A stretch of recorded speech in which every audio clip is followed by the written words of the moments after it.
believe in the ripple effect.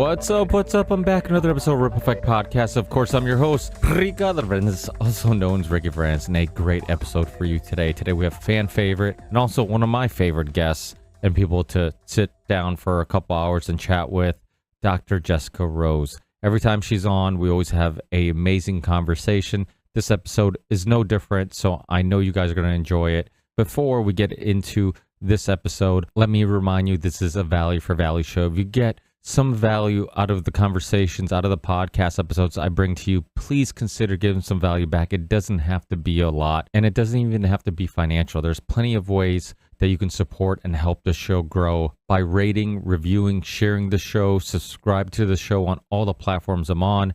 And if you go in the show description or on my website, rippleeffectpodcast.com, you can find links to a bunch of the places you can listen to the show, watch the show, subscribe to the show, review the show, leave comments, all that type of stuff. As you know, algorithms are not helping shows like mine and conversations like these. So please take a little bit of time out of your busy day to write a review or send the show or post the show on any of the social media platforms you're on. And if you are in a good financial situation, please consider contributing something. It doesn't have to be a lot. If a small percentage of people who watch and listen to the Ripple Effect podcast contribute as little as $1 a month, I could easily do the show full time. So that puts in perspective how little you have to contribute, and no amount is too little. And as a community, if everybody pitches in a little bit, it goes a long way. And if you can't financially support the show, there's plenty of ways of doing so. We have a crypto wallet if you want to send Ethereum or Bitcoin. We have a Patreon page if you want to support us monthly. And that's really one of the best ways of supporting the show, because it's the only money I can guarantee is coming in to help pay for bandwidth and storage and the website and any other things and expenses that go into running a podcast. So please consider signing up to our Patreon page and supporting us monthly with whatever you can afford to support us with. We also have a Venmo account. We have a PayPal account if you want to send one-time donations. We also did have a merch store, but I'm having issues with the merch store at the moment. So if you have any suggestions on other companies to work with, people that are more reliable, let me know, because if I can't resolve these issues I'm having with the merch store, I'm going to open up a new merch store with a new company very soon. So if you're looking for merch, just hold on tightly. Hopefully I can have some merch available very soon. But other ways of supporting the show is checking out our sponsors. And as you know, all my sponsors are friends of mine, people who've been on the show prior to becoming a sponsor. So it's all services and people and products that I like. The first sponsor is Content Safe. Content Safe runs my website. They're my IT guys. They're the ones who sync all my video channels together. So I'm on many different video platforms, and they save me tons of uploading time, because all I have to do is upload to one video channel. Then magically that video, description, links, thumbnails, everything shows up to all the video channels I'm on. So if you want to save yourself tons of uploading time, if you're a streamer, podcaster, anything like that, content creator, please check out Matt from Content Safe. He's a dear friend. He'll definitely take care of you. Just let him know you're a listener of the Ripple Effect podcast. Next sponsor is the University of Reason, and it was created by the host of the Grand Theft World podcast and another close friend of mine, Richard Grove. And if you guys have ever listened to Richard Grove on my podcast or any podcast, you'll realize that he is incredibly intelligent, and he created this thing called the University of Reason, which helps you optimize your ability and your skills. It also connects you with a liberty-minded, freedom-minded community. So if you're at a crossroads in life, if you're looking to try something new or learn something new, check out the University of Reason. You can help yourself and support the Ripple Effect podcast at the same time. And then the last sponsor is Element Electrolytes, created and formulated by a OG in the health and nutrition community, Rob Wolf. And Rob is a best-selling author. He's done documentaries. He's been on every major podcast that talks about health and nutrition, including the Rogan podcast. He's also one of the first people to start writing books on the paleo and keto diet, and also one of the first people to open up a CrossFit gym in the US. So he's always way ahead of the curve. And I think he's way ahead of the curve with his new product, Element Electrolytes, which is just these little packets of electrolytes, a powder mix that you put in your water, you shake it, you drink it. It helps optimize your body, your mind. It can help with so many symptoms and issues you have due to dehydration, like headaches and muscle fatigue and muscle cramps. And there's even been times where I'm low on energy and I think maybe I need some caffeine, maybe I need a stimulant, maybe that's my issue. And then I'm like, you know what? Let me check if it's my hydration. I'll drink some Element Electrolytes, hammer down some water, and next thing you know, I'm energetic again and I'm feeling better. And what makes Element Electrolytes different than all the other powders and electrolyte drinks that are on the market is that it's higher in sodium. And there's no sugar. It's sweetened with stevia, the stevia leaf, which is a way better alternative than sugar or the artificial sweeteners like sucralose, which most of the energy drinks and products, pre-workouts, electrolyte drinks, all that stuff typically tries to cut costs by using the cheap artificial sweetener sucralose. So definitely always look at the nutritional facts, always look at the ingredients, and always know what you're putting in your body. I don't know if you guys have seen it, but there's an Element commercial with the professional basketball player Bradley Beal, a very good basketball player, and he talks about how his mom used to make him take salt before practices and training, and he would be one of the only kids that never cramped up. And now with Element Electrolytes, he realizes that it was the sodium consumption that was the key difference in what he was doing and others weren't. So please use the links in the show description. Every time you do and you purchase Element Electrolytes using the links in the show description or on my website, you'll get a free gift with every purchase. So please continue using those links. And that's basically it. Remember, I also do have a Telegram group chat if you want to connect with myself or other listeners of the Ripple Effect podcast.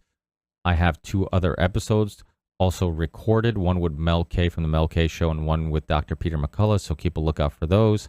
Also, remember, I do a panel show co-hosted with Sam Tripoli, Charlie Robinson, and Midnight Mike. And like I said, you can find all these links in the show description or on my website, rippleeffectpodcast.com. Enjoy this amazing conversation, and I'll talk to you on the next one. Peace.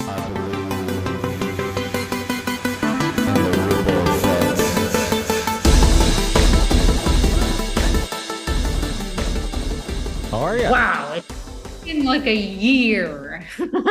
It's been a while. Yeah, I think since last time we spoke, you've been on Dr. Drew, you've been on the High Wire, you've been doing some big interviews. And I mean, how have things been going? I mean, your life, I feel like very much like Peter McCullough, who's actually going to be on tomorrow. Like, you guys were very busy doing, your own things, and then all of a sudden COVID happened. And it just completely changed the direction of your lives forever. And I mean, is that accurate to say? Yeah, for sure. But it's funny you should say that, because I just wrote something today that was like indicative of the fact that maybe it's time for everyone to take action toward kind of turning things maybe back to, like, dial the dial back to like 2 instead of 10 in terms of I don't even know in terms of what. I don't think it's possible, but I was just saying that I wrote a Substack about the simplicity, and I don't know. But yeah, of course, life is turned upside down. I think it has for everyone. Yeah, things are okay. Things are like not as crazy as they were at the peak. I'm in a lull right now, I suppose I could call it, compared, but it's probably more like a calm before a storm. That kind of seems like how it feels. So I'm just trying to enjoy it. How's your life? Well, before we get to my life, what do you think the storm is? Like, what do you think there's going to be some big, just public acknowledgement of how messed up the whole COVID era and all the restrictions and all the propaganda was, or what do you, or do you think maybe it's a different type of storm? Maybe it's going to be a climate change push, or transgenders, all these other issues, or maybe geopolitical. Like, what do you think is coming possibly? Uh, all of the above. I just kind of feel like the symptom laundering for people who are listening who don't know what I mean by that. It's like it's what I wrote a Substack called about symptom laundering, and basically it's like all of the adverse events that are occurring as a result of the COVID injections are kind of being disguised as other problems. Like we've all seen some more propaganda about what's causing the cardiac issues. It's like, oh well, yes, you're shoveling too much snow in the summertime. That's why. It's got nothing to do with your multiple injections of an experimental therapy. um, so yeah, I think there's gonna be a lot more of that coming because I think there's going to be a lot more adverse event arisals. We can talk about why I might think that. I hope I'm wrong, but I kind of I'm anticipating that there might be a couple of phases to the like COVID itself, and also because of the spike induced damage and the LNP damage that's being caused, there might actually be like an acute and a chronic phase of deleteriousness. But I think that the whole COVID thing, like the whole pandemic thing, this is a completely other side of the coin, not from the biology side, but from the like, why did they do it side.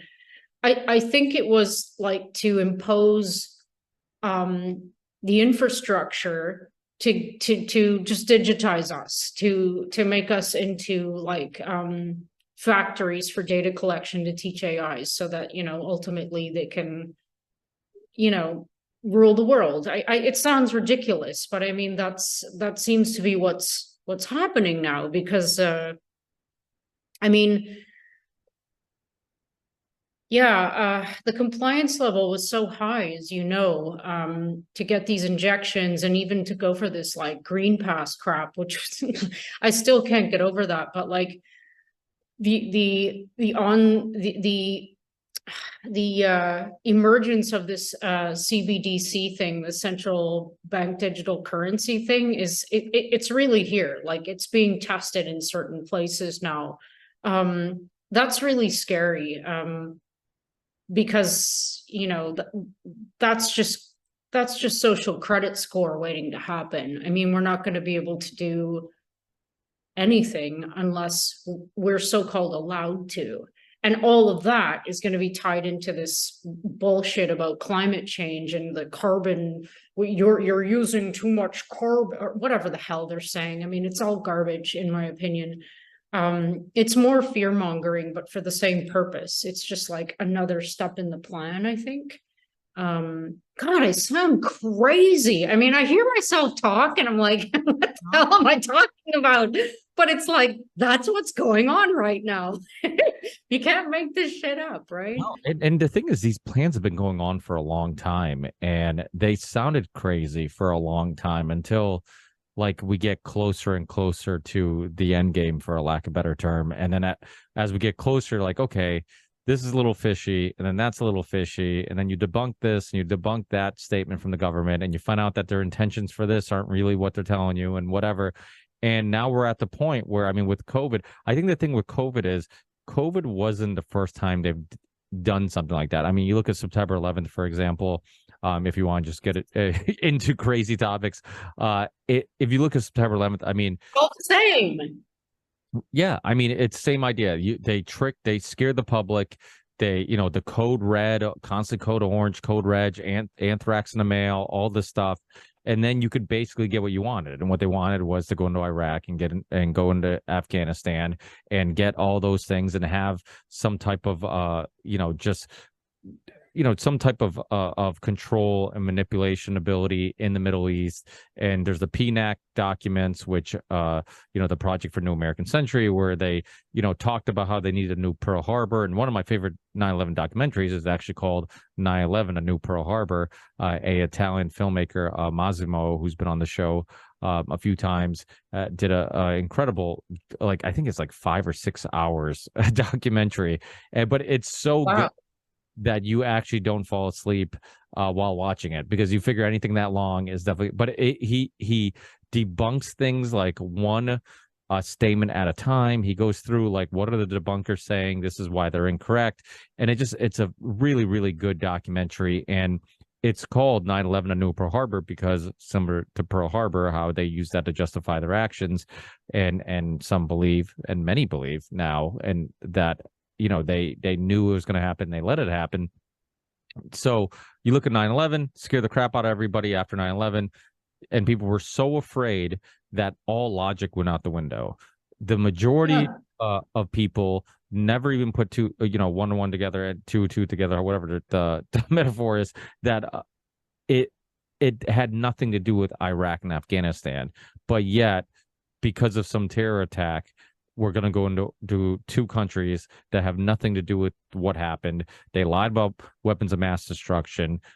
People who investigated that, had mysterious deaths, and all the, there's all this sketchiness throughout the whole thing, from the weapons of mass destruction to the anthrax and where that came from, to who funded the hijackers and all. Like, there's just so much. So it's like the government obviously does not look at us as anything else besides a pawn in a greater game.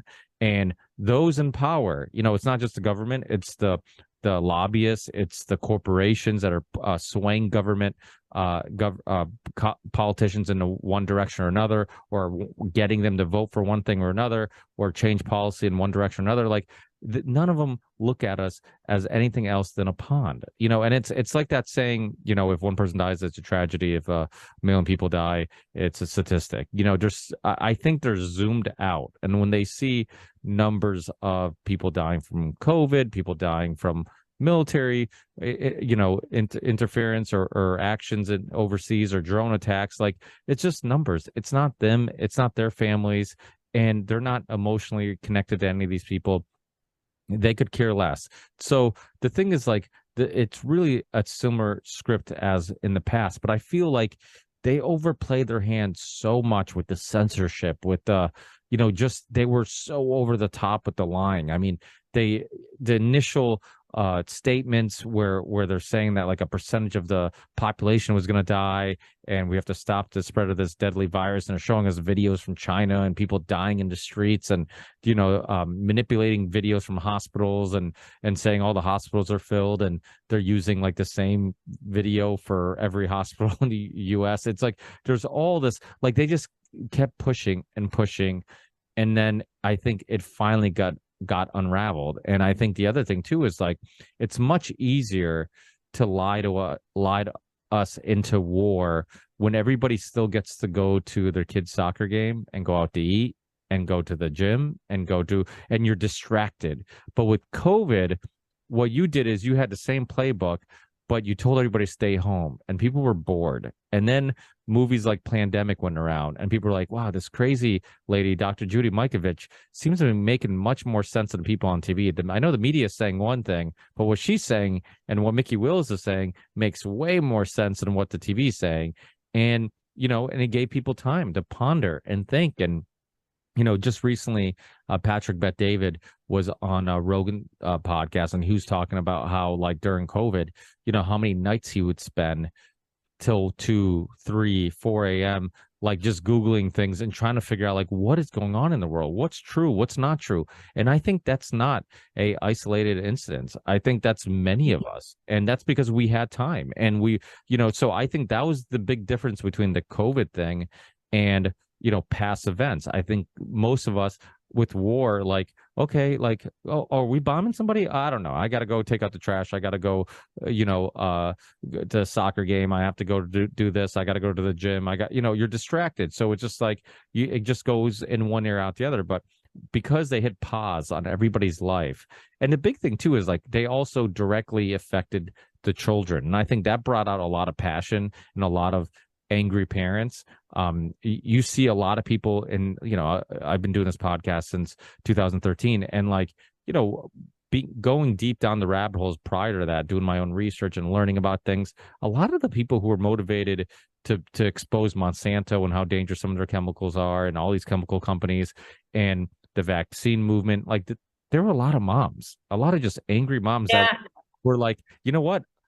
I don't care what I put in my body. I'm not that conscious of it. I don't, I'm not that concerned. But now that I have to feed a child and I'm concerned, and it's my job to protect this child, now I'm going to do some research and I'm going to learn a little bit more because, I'm worried about making the wrong decision. And, but yeah. And I'm just not sure. That's the thing. It's like, I want to question. I'm going to question. So it's like, yeah, it's curiosity, and you're so right about having more time. It's also these stupid devices though, like everybody has like a powerful computer in their hand all the time, so it's like real easy to get information. I don't know about the quality. Have you noticed that in the last 3 years? Like, I'll give you an example of something I've noticed. I do a lot of online research. It's shameful how much more online research I do than book reading. And I mean, that's just the way it is now. I still have my books, I still reference them, but like, there's no going to the library and going through your cue cards and taking out library books anymore, which is shameful. But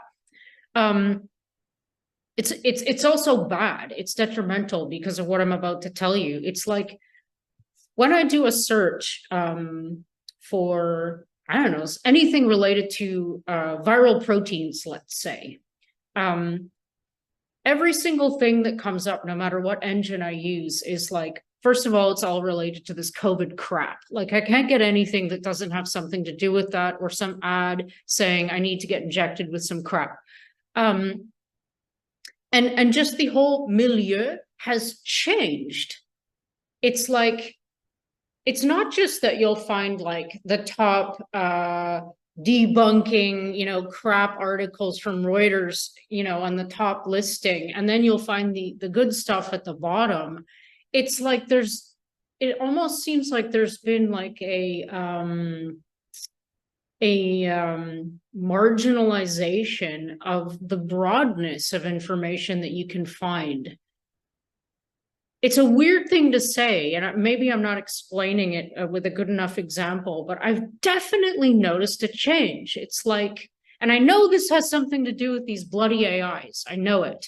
They're all being trained now on all this data and all these stupid platforms that we're using all the time. And yeah, okay, they're learning. I don't know how many of them there are now, but it's like, they're also giving back. They're giving feedback, and they're giving us tests. They're judging how we respond to this and that, and they're kind of trying to frame each one of us now, like, what is that person like, where is that person going, et cetera, et cetera. So it's like, yeah, that was a bit of a rant about the change in the online environment that I've noticed, but it's like, it's important to point out because that's where everyone's like getting their information now, and it's like, it seems to be getting harder and harder to know at all what's true and what's not true. You know what I mean? It's like, I almost feel like we're going to come to a point soon when it's not going to be discernible because they will have erased so much. That's another thing that I've noticed is going on. It's like there's a lot of stuff being scrubbed. Yeah, we need to hold on to our books. That was a bit of a weird rant, but yeah, we need to hold on to our books, man. Don't let them get burned. It's too easy to like e-burn stuff, I know all about that. Richard Grove is adamant about like buying physical books, and he goes out of his way and sometimes overpays a lot just to get a physical copy of specific books for that reason, because they, that information can disappear from the face of the earth, and it's hard to get a variety of opinions these days. It really is. Like you said, when you're doing research, it's hard to find, like, they force feed you certain information or certain sources, and it's like, okay, well, I want something slightly different or a different perspective, and it's impossible. I mean, even YouTube back in the day, I mean, most people in the alternative media community were either on YouTube or using YouTube to do research. There's a lot of good researchers on there. There's a lot of people who made, short documentaries. You could tell they were like, low quality, low budget, but you're like, you know what? There's a lot of good information in here. And then that would be just food for thought. And then when you do some research, like, okay, they reference this, so let me look at that. Let me look at this. Let me, and you just kind of keep going down these different rabbit holes. But now even those documentaries, it's kind of a example of book burning, because a lot of documentaries are vanishing from the face of the earth. I mean, Brzezinski was one that I loved. I would always reference the people. I was talking about that Italian filmmaker who did 9/11 in New Pearl Harbor. He also did a great documentary called Cancer, the Forbidden Cures, and he documents a bunch of different people throughout history that had what they would say were treatments for cancer, and how they he tells each individual story about, like, how they got suppressed or they got demonized and whatnot, and each one you can research each specific person that he references, and you can go just down those rabbit holes and learn the whole backstory of that. And I remember documentaries about Dr. Max Gerson, and who's a German doctor who talked about how you could cure yourself of many things. And that's why I'm a big Wim Hof fan, because of a lot of what he says is stuff that I already believed in, like this idea that that the body is designed to recover and fix itself, that if you give it what it needs, and you give it the nutrition and exercise and the movement and all the things it needs to be at its best, the body will take care of the rest, and Yep. And it does absolutely amazing things. I've always, I haven't found enough information on it, but I've always been really curious about cavities, right? Because it's like, I don't know enough about teeth, but I'm like, why don't teeth fix themselves? And then it could be, and I'm like, and do they? Because, you look at like all these, they always talk about these ancient civilizations that had no cavities, or this, these tribal people who have no cavities.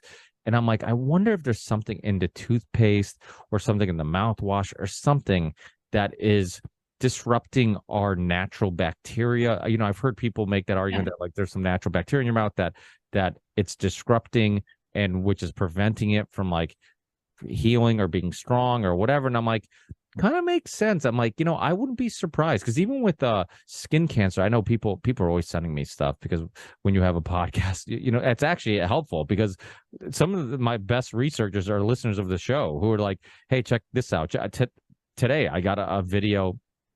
Actually, no, this video came from Steve from AM Wake Up and Slow News Day, and a regular on the Union of Unwanted. But Steve sent me a little video today of how Zoom changed their terms and conditions. Yeah, I saw that. That's scary, man. Yeah, and literally they have the rights to this video, this audio, and they can modify. Yeah, they're doing all the stuff now in the Zen, the land, blah.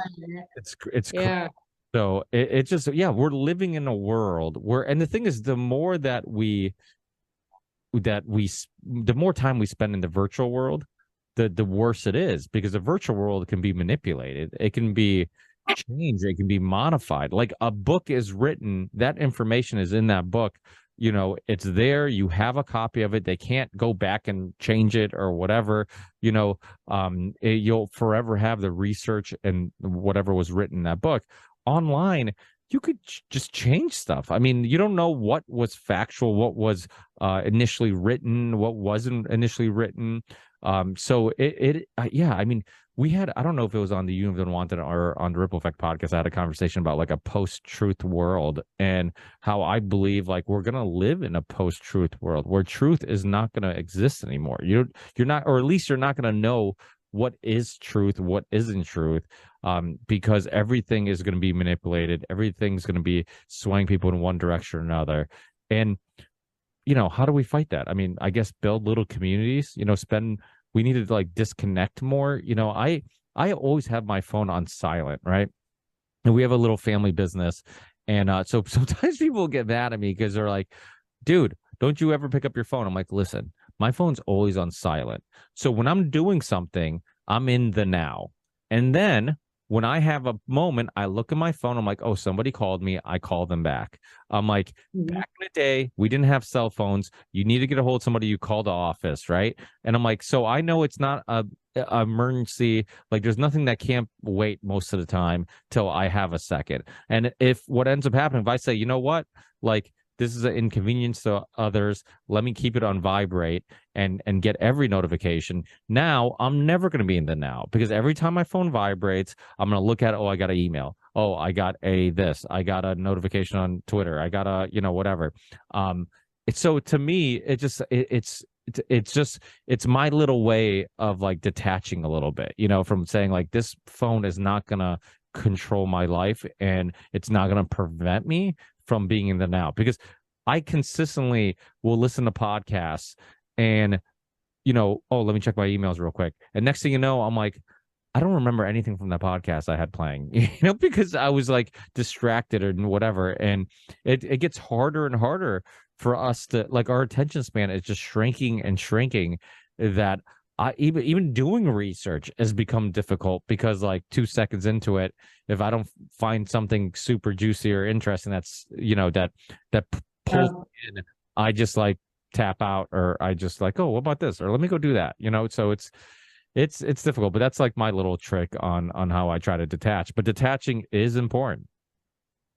Yeah, I wrote a little. I've been.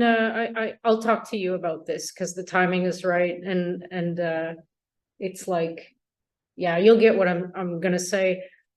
Like as part of like where I am right now after like all of the stuff that's happened, I I walk every day. Actually, I've been running. I started a running regimen, and but it's still the same thing. I'm still like meditating, I suppose, is what it is, and I'm quietening things and listening for the messages that are coming in, as weird as that sounds, but that's how it feels. And I asked myself today, like, in a moment of self-reflection, like, where do you think you are like right now? Because I feel I kind of felt like I feel lost, like I don't know, like I'm not lost, but kind of at a crossroads. I think that's a better way to say it. Like I'm standing still and I'm looking at the directions and I'm like, I don't know which way to go type feeling. Because it's like sometimes it's really easy to know which way to go. Like if you're swamped with like requests to do podcasts, like that's what you should do. If you're really in the mood to write, that's what you should do. But I'm kind of like, I don't know what to do right now. So and it came to me really quickly. It's like what you need to do is just be in this moment and absorb it. It's cool. You're in a lull. So what? You can't always, be in the highs. You're in a low right now. You're like, it's a time to reflect, and that's what you should do. I'm not good at that, so it's like it's good that I saw that that's where I am. It's like that's really what I need to do right now. So I wrote this. I started thinking actually, first of all, about the word simple. It also kind of came up when I on the subject of what you were talking about, like oxidative stress. I wrote a couple of pieces on the link between, the binding between spike and ACE2 and what it does to the body. Apparently it does really bad things in terms of oxidative stress that leads to all this other crap. But as part of my research, I was looking at the electron transport chain, which is, it looks really scary and terrifying when you look it up, but it's really simple, like what it is. It's just like passing along electrons to make ATP. And so I was thinking about like, this word simple. And then I realized, like, a lot of the time when you hear the word simple used nowadays, I guess, it kind of has a negative connotation. People are even called simple when they're like kind of not brilliant or whatever. And I'm like, what's up with that? Because like simplicity is like, to me, it's like it's a height of things. It's like it's absolutely got no bad connotation in my mind. So I wrote this like little piece about it, and it was like about it seems like we're in a place now in our evolution in this whatever industrial revolution, where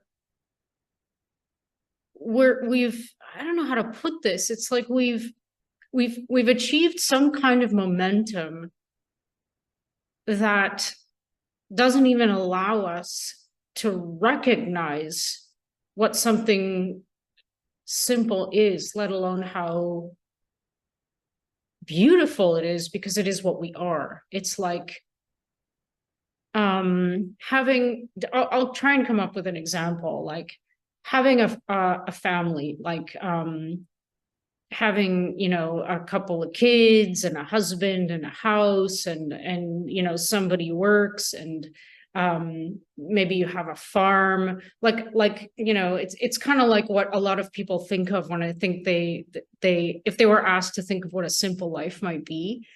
And how beautiful is that? And when you think about it a little more, it's like, isn't that the only thing that anyone is looking for? Because it kind of comes with love and respect and admiration, and this amazing thing that we can do as human beings, like procreate, and like nurturing animals and feeding ourselves properly, and like, so yeah, I'm blah blahing a little bit more than I wrote today, but it's like I just feel like, reflecting on what you said, it is going to come down to smaller communities who are just aware that there's something really wrong with with a lot of what's going on with humans these days. To just kind of, I don't even want to say revert, because I don't think it's reverting to anything. I think it's just coming into being who we are as human beings. It's like, we are primitive. That's awesome. It's like all the things that we are kind of unique for are, like, I guess, considered simple and basic. And it's like, why don't people strive for that anymore? It's like people want like the I don't know. I want to take that back. I don't think people want it. I think people, like I said, are caught in a weird momentum where they're exposed too much to the lights and the sounds and the colors and the boobs and the asses, and it's like all of this shit bombarding them all the time. It's like, you need this, you need to do this, you need to go faster, that person is better than you, like, and it's like, it's like, if you don't get off that treadmill forcefully, it's like, it almost seems like it's going to take you away from your essence. I don't know, maybe that got too deep there. No, I don't know. I think the essence of humans is going away.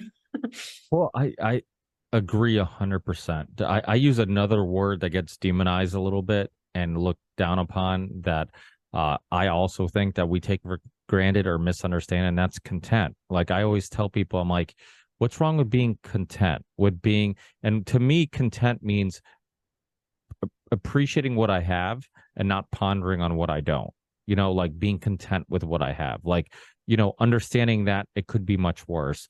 Yeah, it could be better, but it definitely could be worse too. And so to me, like, content, but this goes back to like the social engineering and all that stuff. There's a great documentary, and I refer it refer to it all the time. I had somebody from the film a long time ago on the show when I first started the podcast, and it was one of my favorite documentaries at the time. And I think the most viewed or most sold Canadian documentary at the time, which was it was called The Corporation, and what it was. Ah, It was really good, and what it went into like all this research and went really deep into the manipulation, the psychology, the science into selling us products and making us mhm. material animals. And when you look at children, I always use this as example about how when you look at children, and I was just talking to somebody about this recently about how you could spend tons of money going on a really fancy vacation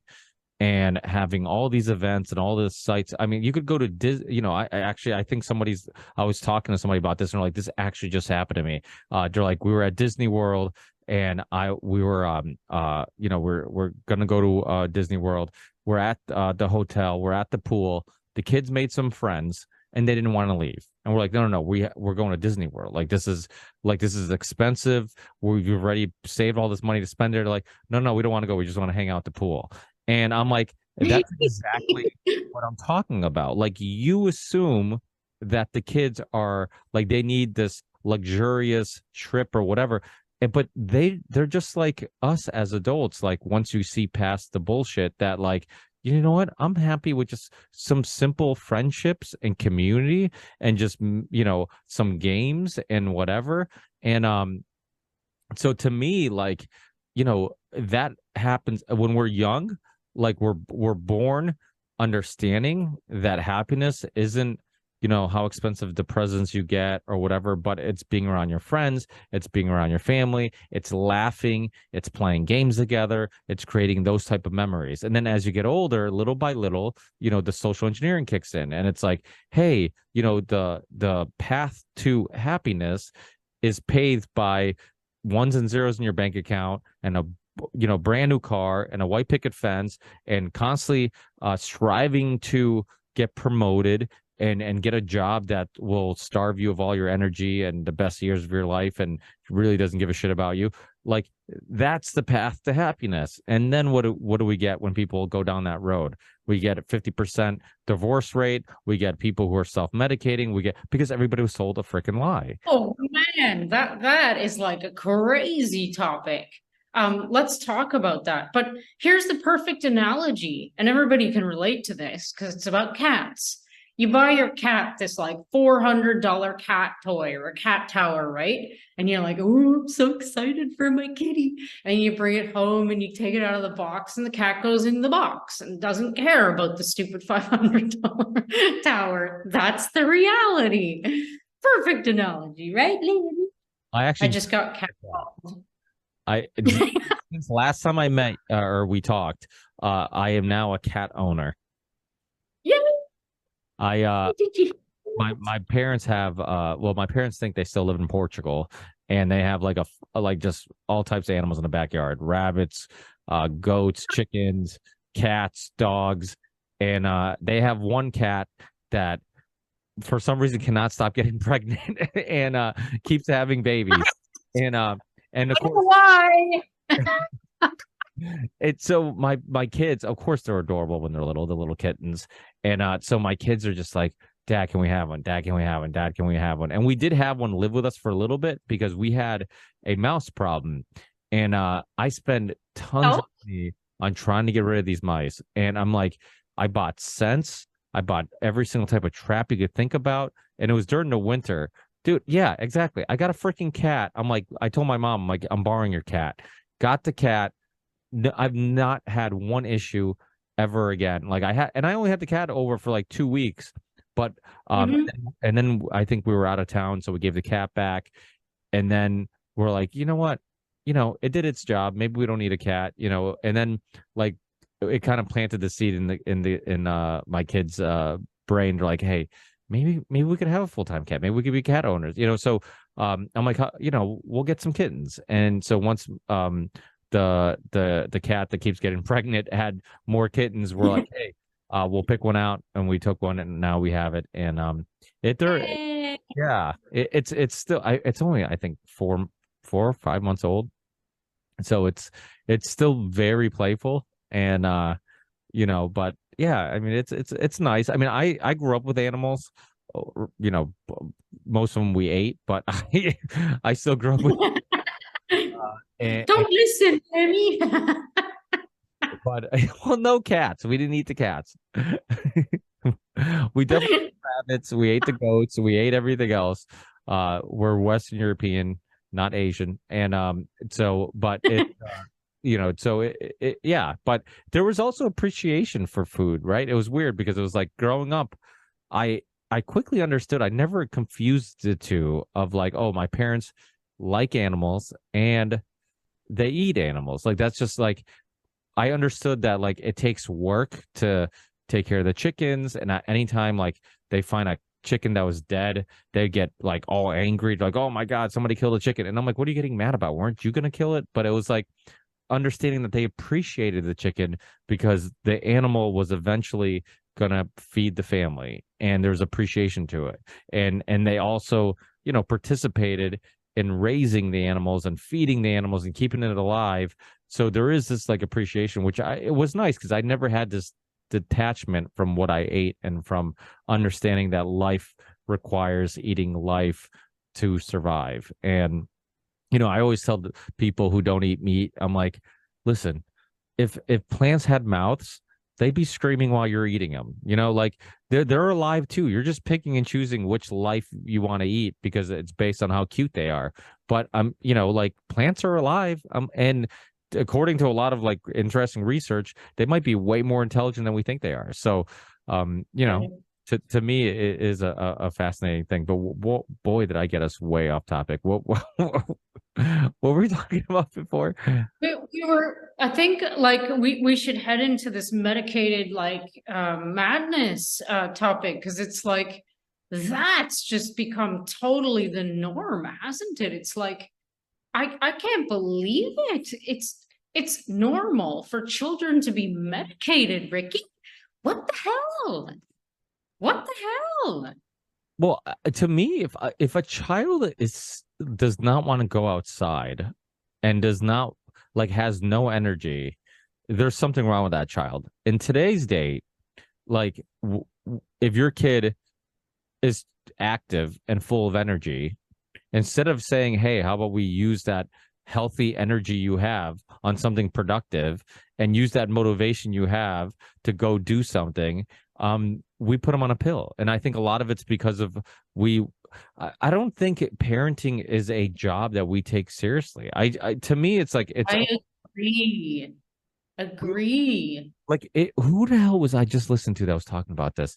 It but it drives me nuts because it's like you like the idea of being a parent, but then you give it's coming to me because actually who Nick Fuentes is. He's kind of a very controversial person who's been banned on a lot of platforms, and I disagree on many of his views on many things, but he makes some really valid points in regards to parenting. And so he has his view, right, on that women shouldn't go to college and have jobs because they should parent, which that's the part that I'm like, you know what, like live the way you want to live.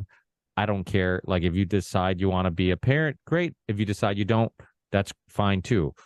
But I do agree with him with the idea that if you do decide to have kids, then you don't make it a responsibility of the state or the daycare or the school or whatever to raise your kids. It's It should be it's not your a side dish, man. It's like that's your job now. I feel pretty strongly about this. Like I don't have kids, but it's like if I ever decide to, that's my commitment. It's like it's too big.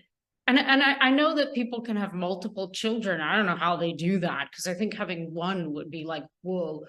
But it's like that's a massive commitment. It's like that thing is depending on you to have a role model and to be there like physically to protect to nurture to feed like spiritually emotionally physically. It's like I agree with you, man. I think it's like it's too flippant now. I also, I mean, I probably, get a lot of guff from this too, but I just, from my point of view, like, I think it's really important to have the family unit. It's like, um, again, I'm not judging anyone who doesn't do it this way. It's just like, it just seems to me like the two people, the male and the female, came together to create this thing. So it kind of seems like for humans anyway, and a lot of other creatures, a lot of other mammals, that it's kind of like, both entities, both beings should be around to nurture and to care and to co-create and inspire. And I don't know, it just seems like a more balanced equation in a way. And I'm not saying you can't find balance in other ways, but for me, it's like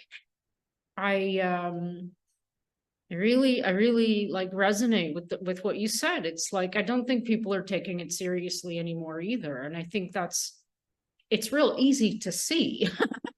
I mean, why the hell are so many kids medicated? I'm sorry, I can't get past that. It's like, are you seriously giving Adderall to a kid? Or you didn't just say that, right? Really? Really? Like, you know what Adderall is, right? I don't know. Again, I don't want to judge anyone, but it to me, it's like, it seems really weird because it's probably because it wasn't like that when I was younger. I mean, hyperactive kids were usually the ones who were good at sports, or I don't know, like you said, it's like people are different, kids are different, they have different energy levels, and exploit it, man. Like, make that one a leader. I don't know.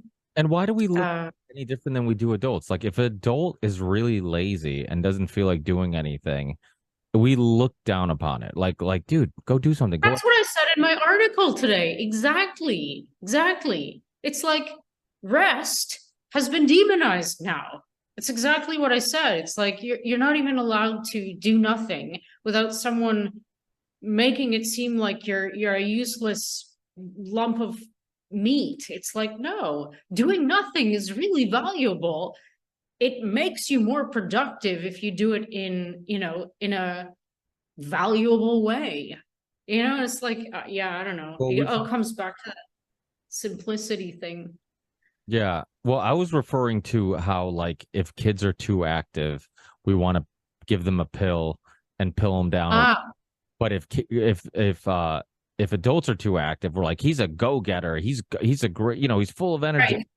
It's a good thing. But the other thing you're mentioning is really important too, because we've talked about this. How I think I said it on one of our conversations, like the power of leisure, right? Like how all leisure is one of those. It's when your best ideas come to you. It's when we were talking about constantly being distracted. Like, if you're constantly on the go, go, go, you really don't have time to reflect. You don't have time to kind of gather your thoughts and really think deep about things. So leisure time, and some businesses even implement this where they want some leisure time because it helps their employees come up with good ideas, is important, and that is something that I think people need to do. Now, the parenting thing, it drives me absolutely insane because, like,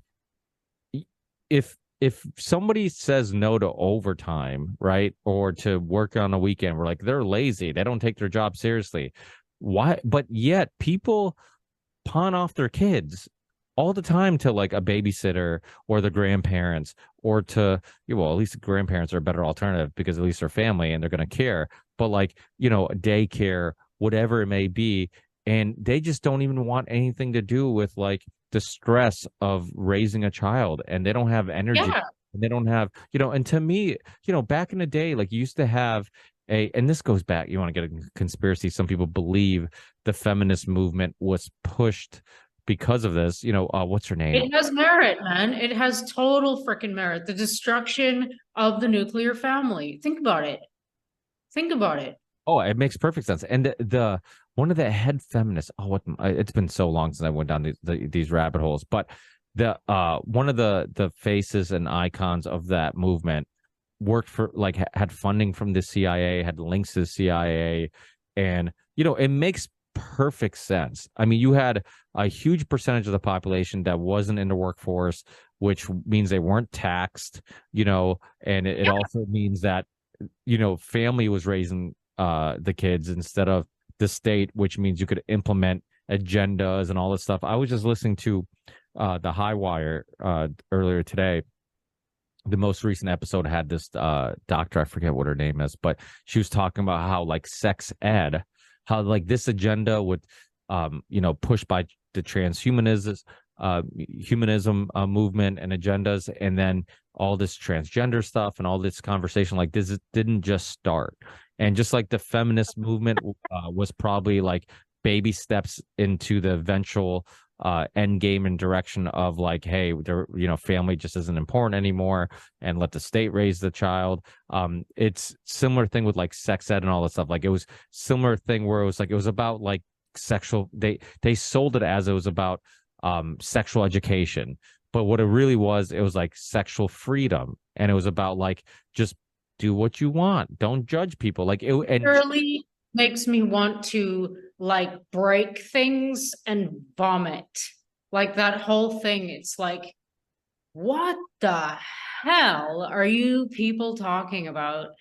Like I wrote a Substack about this too. It's like, children are not sexual beings, you frickin' perverts. Like, I'm sorry. Stop. Get out of the schools. Like if you require sex education, which might be a good idea, although I've never known or thought that there was a point, because it's like, again, it's debatable whether or not you can learn this stuff from your folks. The conversation about the birds and the bees, but it's like anything I ever heard in school just made me feel like covering my head with a towel and running outside, because it was embarrassing. It's like, I don't want to talk about that stuff in front of my friends. It's, you know what I mean? And I was like 12. I was older than what they're trying to push on these really impressionable little people. I think the whole thing is disgusting, and I think it is part and parcel of this whole like destruction of the family. I mean, not to go down the road of the depopulation idea, but I mean, who knows what I'm going to believe in 3 years after what more I've learned. But a very good way to, if you did want to reduce the population, would be to destroy, the nuclear family, for example. The concept of biology, I don't know how else to say it, man. It's like, man, the stuff that they're coming up with is just, I mean, it's beyond horseshit. I can't even believe it has any momentum in any way. I mean, even if they have these CIA people like planting these sick books in libraries and schools, maybe it is like that. Even that, I mean, wow, I mean, how do they get away with it? well, There's a huge go ahead. there's a huge pushback from the Muslim community in Canada right now. Like, I mean, like in the millions, against, like, Canada is one of the worst places in the world for this crap right now. Like the insidiousness of what they're pushing on little kids in the school now, and the program. Ugh, I mean, ugh, it makes you need a shower. And that's as a grown-up. So they're getting this huge pushback from the Muslim community right now, in Canada, which is really, really quite ironic in a way.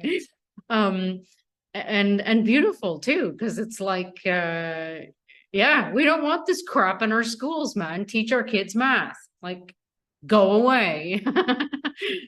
Well, yeah, and it seems like it's baby steps in the direction of saying, well, like, hey, parents, don't worry about it. We'll teach your kids life stuff, and we'll take, so every important thing that you typically was the responsibility of the parent, we're slowly going to say it's the responsibility of the state. And I've seen parents argue for, like, I love the fact that, teachers are talking to my kid about their genders and making them feel comfortable. I'm like, no, Ew. you lazy ass parent. I'm like, those are conversations that you should say, like, I want to have these conversations. And if I don't have these conversations, I don't want anybody else having them. Like, it's just because I don't know what you. What would possibly, why can't they think of it this way? What would motivate, I'm not even going to call them educators because I don't think they are. What would motivate a stranger to want to convince a child that A, that they're a sexual being, and B, that it's okay to do all this stuff that they're trying to convince them is okay, and they're like selling it, like you said, under the guise of just being free and open. And it's like, oh my God, it really, you just don't know how it makes my skin crawl, because it's like there's absolutely no way to hide your pervertedness. Like, you are perverted if you're trying to convince a child that they are a sexual being. It's like, it's just. Well, they say they're not doing that, but the thing is, the books that are in we've had this issue locally in in the town I live in the middle school. They had these books that were in there that they're illustrated as like some gender confused cartoon character who eventually at some point, because I didn't read the whole story, ends up blowing another cartoon, and because he's exploring his sexuality. And I'm like, why is this in a middle school? So recently I went down this let's see, as you know, because obviously I've had Dr. Tom Cowan on. We've talked about flat Earth. I mean, there's not many topics I stray away from, and I never want to think or believe that I figured it out, that I can plant my flag here and I am right. So what I did recently is I'm like, you know what? I constantly demonize their philosophies, their worldviews, their arguments. But I'm like, how much time have I actually spent trying to understand their arguments? So I spend like a whole day just going down these rabbit holes. I was watching interviews with authors of some of these books, like Queer something, whatever that famous book is. That's all over the place. Some of the professors that push this ideology, like just trying to get their understanding of like, what are they trying to say? Am I misunderstanding what they're saying? And just listening and listening and listening, and over and over again, it was word salad of nothingness. I'm like, you're saying a bunch of things, but you're not saying really anything. Like, you're not justifying it. It's just like, they just use terms that are just like, okay, that sounds good, but when you really dissect it, like, it's not really explaining how you can justify. Go ahead. Do you know who Billboard Chris is, I hope? The name sounds familiar. Okay, great. So when we're done, you go check out Billboard Chris, because that's what he does. He tries to deconstruct in the simplest terms, in a very like non confrontational way. He is confrontational, but he's very pleasant. He wears a billboard and he walks around the world. He's Canadian, and he just has conversations with people. His billboard says, children can't decide for themselves if they should be taking hormone replacement therapy or something like that.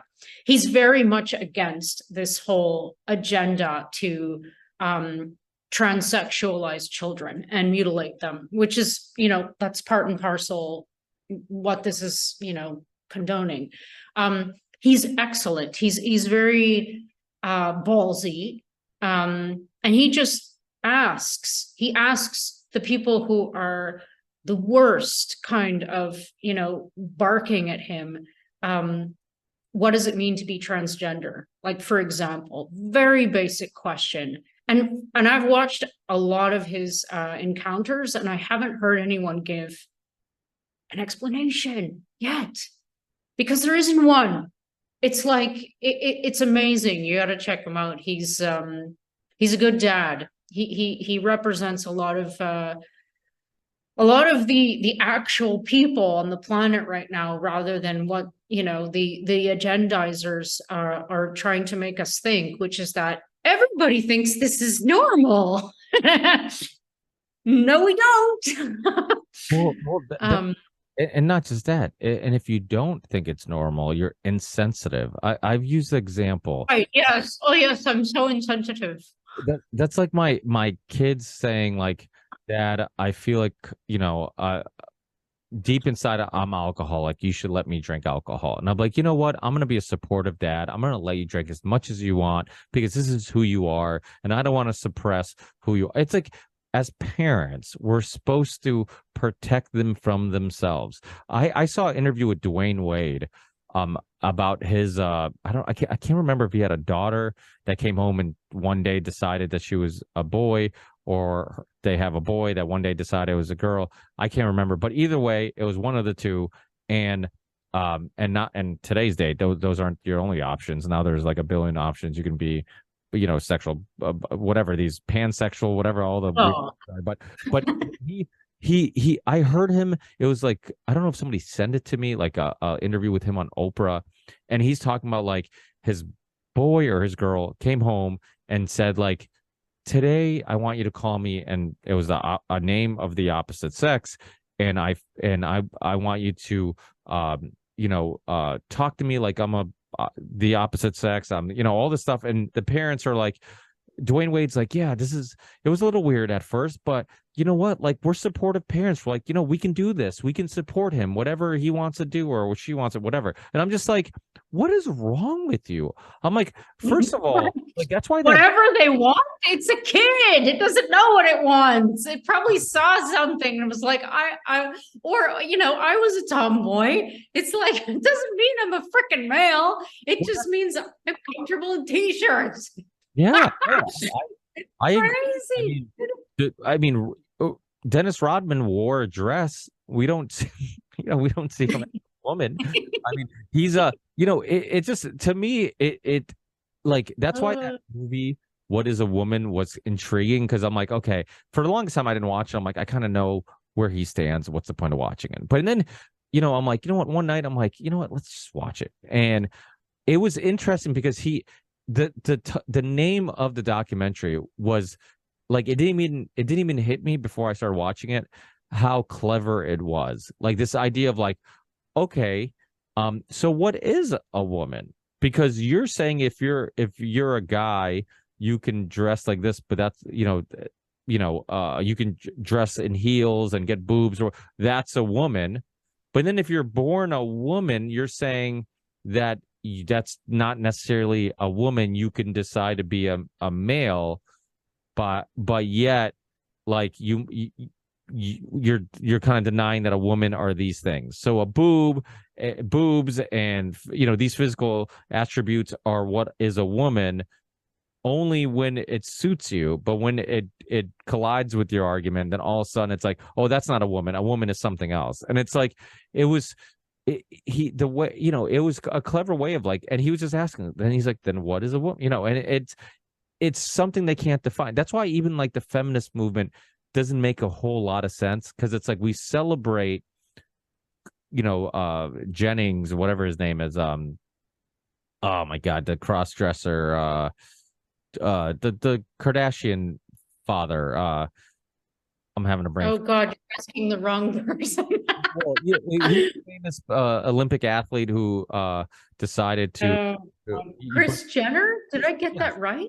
I believe it was. Oh God, how do I know that? I'm so ashamed. I know it's almost a achievement if you don't remember it. But he decides that he's a woman, and he dresses up in heels and does all the things that like typically we kind of think women dress like. And then, we decide that like, oh, women can do anything guys can do. We can dress. And I agree. Like, I agree with all that. So it's like, are you celebrating that this is a woman? And then in the same discussion, you're saying that but that's not a woman. Women can be this and women can be, it's like, so what is a woman? It's like the whole thing's confusing. And to me, like the gender shouldn't even be in the discussion. Like you said, I grew up with tomboys. Like one of my good friends, Lisa, we went to metal shows together. She was into metal. She, and because of it, like we hung out a lot. She actually preferred hanging out with boys more than girls because she said that she didn't trust girls, So it was just one of those things where Boys like, are more fun. I never had a girl like as a friend. I always had like a gang of guys because they're and more fun. and there's Well, nothing. for me, I mean, And I grew up art, like when I was really young, I was much more connected to the artsy. I mean, I loved independent films. I loved drawing. I loved poetry. I was much more artsy and you must be a woman then. yeah. Well, that's exactly my point. There's dudes who like different things. Like not every guy likes the same thing, and there's girls who like. What? But and there's girls who like different things. It doesn't mean because I like, like a girl, likes stuff that's more, is a tomboy that she also likes pegging. Yeah, it's like, no, it's not like it's not related. You can like different things. We come in different shades. And yes, typically, yeah, maybe certain people will go in one direction or another. It's just like, not every, How ironic that they sell all of this crap under the guise of we have to be like what's the word, open to everyone expressing themselves the way that they need to, and not offending anyone. And it's like, what the hell? You're the most offensive at all. I'm not allowed to even be a woman in your opinion because it's like, the whole subject matter. I don't have any problem with any of that. Like to me, once you're an adult, do whatever you want. I'm very consistent with my in regards to these things. I'm very libertarian. Like you do whatever you want. As long as you're not hurting somebody else's, right to pursue happiness, then you can pursue happiness however you want, whatever fulfills you, whatever makes you happy as an You're adult. not hurting others. Yes. Yes. My problem is one, when you're force feeding when you're confusing which isn't that hard to confuse children. You're confusing. No. You're not just trying to help the confused children. What you're doing is you're confusing Confusing confused them. children. There's children that are like, I never had once questioned what gender I am, and now you're asking. Now I am. Talk about it. Yeah. So that part of it bothers me. And then to me, it's like once they're adults, do whatever you want, but and also just don't force feed it to me. Like if TV is supposed to represent the population, why is every other commercial a cross-dresser or a gay couple or I'm like, that doesn't, like, why? Like I don't have a problem with it, but it's like when you see a lot of it, you're like, okay, what are you trying to do here? Like, are you trying to force this? Like it could be any, like if every commercial had a Portuguese person, I'd be like, what's the agenda here? Why are they pushing? Why is there exactly? I'm the same as you. It's like it's obvious when something's being forced and there's a motive for that. So it's like, what's your freaking motive and get it out of my face? Like that's how I feel. Don't try and force feed shit on the public because the public's not stupid. And yeah, it's so annoying, isn't it?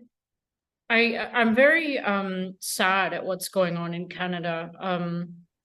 It seems like Canada has been hit the worst by that thing.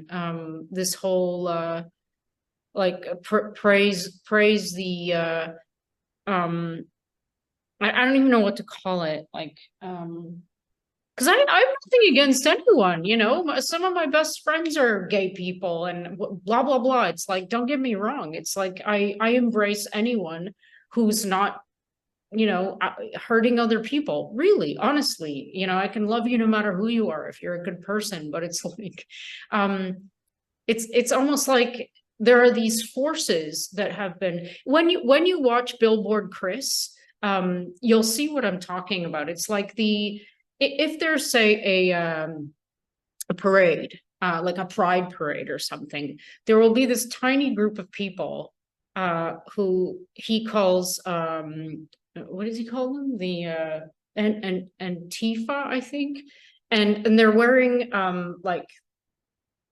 turtlenecks up to here, or these stupid masks, and like everything's covered with their eyes, and they're very aggressive. And the last video I watched, they had these huge umbrellas, and they were like using them to shield Chris, like to surround him. They're very, very, very aggressive and clearly planted. Like they're paid by someone to rile up the situation, to create chaos where probably none exists. So like 95% of the people are probably like just good people who are like, you know, proud of who they are or whatever. But then there's this like this twisted, I don't know what to call it, a movement, a sect, a something that's like an instigator, a non-representer, in fact, of like a community of people that probably wants nothing to do with them in the first place. That's the thing that really bothers me. I've watched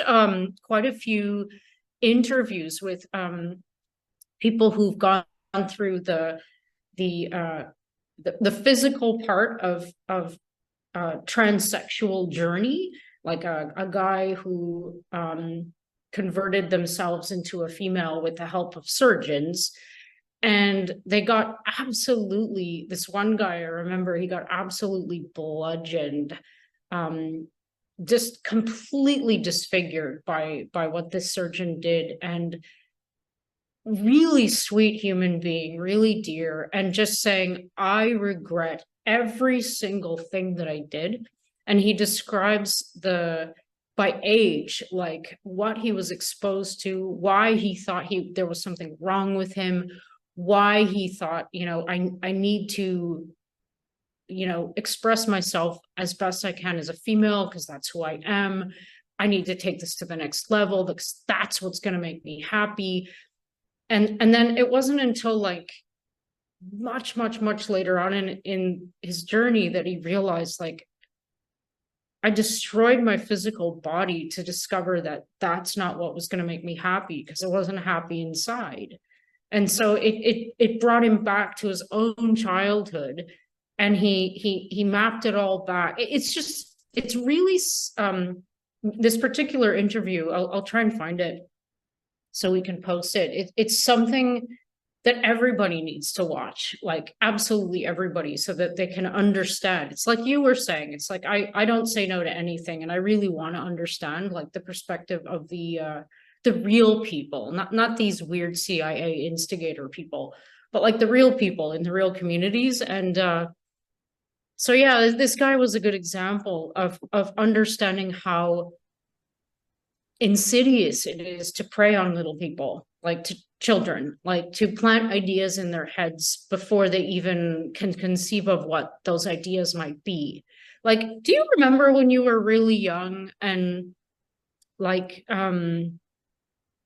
you kind of think a certain way when you're a kid, and things don't occur to you when you're a kid, and then you have these moments in your life, your timeline, when like you saw boobs for the first time or something, you know what I mean? And it's like it really makes a mark. It almost like burns something in your brain. And I have Made a mark because I'm pretty sure they were my mother's boobs. That was the first ones I saw. So right.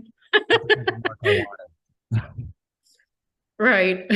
I don't remember the first boobs. Well, probably my own. Your own, yes. Anyway, that's funny. Yeah, it's kind of hard to anyway. But yeah, it's like the younger you are when you're exposed visually. I think visual exposure to like images of a sexual nature when you're very young is damaging, like without a doubt, because there's something about the young brain. I have nothing to back this up. It's just how I feel, that isn't ready, quote unquote, to process that. It's like everything has to happen when it's meant to happen. And puberty kind of happens at a certain time. Well, when you're not trying to block it with puberty blockers. or hormones aren't affecting your cycle.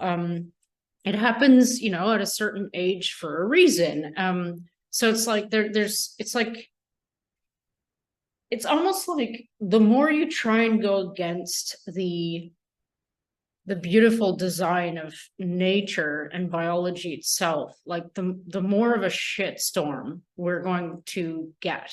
And it's a shame that it does seem like so many people don't understand that. It's like real simple, man. It's biology. Why are you screwing with it? There's a lot more we can screw with. I don't know. Well, Dr. Christopher Ryans, who wrote the book Sex at Dawn and Civilized Death, he was on a long time ago. He has a podcast called Tangentially Speaking, and he talks a lot about this, about how when you're young, how certain, like, what you're into now as an adult, like what turns you on, what type you might have, a lot Know of, what you're gonna see. yeah, it's caused by little things that happen, little events that happen to you during adolescence. And yeah, it could be anything, and why you're more attracted to this more than that, or this, whatever it may be. But it can, that's the other thing too. Like, we're not sexual animals, or sexually ready until after puberty, and that's when your body's saying, and it made sense. Mother Nature said, hey, you're young, this is like the right age, you're young, and now you can have healthy children, you have the energy to do it, or whatever. So that's kind of when your body is supposed to start, and it naturally starts thinking about sexual things, your hormones Yep. are crazy, and whatnot. But Not before. Ugh. and before, and that's the thing, kids don't even understand it, like there's kids who just see something as not sexual because they're innocent little kids, and pervert adults can see it as sexual, and so, and that happens all the time, it just, when, oh my God, the child trafficking topic, and when you look at, the Franklin scandal, you look at, like, just historically all the incidences of this type of stuff. I mean, I was just talking to a Holyoke, or not Holyoke, South Hadley police officer. He's a detective, and he's a part of this unit that basically tracks child traffickers and pedophilia. God. And he's just like, you could just see the look in his eyes when he told me that he has to, review it, because he has to label it. He has to, but they go in different Yeah. ways. And he's like, Ugh. and it just, he's like, you couldn't even imagine. He's like, the things that I've seen. And he's like, Does he have therapy like regular? He must, right? he was in Desert Storm. He's had a really effed up upbringing, been through a lot. And I think his ability to kind of deal with trauma and deal with stress has kind of helps him, because it's like throughout his whole life he's had some type of trauma that he's had to learn how to deal with and detach from. And I think that's probably benefited him quite a bit. But yeah, I mean, that's something I always think about too when I talk to people like that. I know a lot of people locally in Ludlow, the town that I live in. They have a jail. A lot of people work in that jail. They let you retire after, I forget how many years, but we always joke around about how, like, the reason they let you retire so young is because if you do any extra years, you would not leave sane, because you're literally dealing with the worst of the worst people all the time. Yeah. And anytime you work in a jail or prison, your interpretation or your perception of reality, it can easily be changed.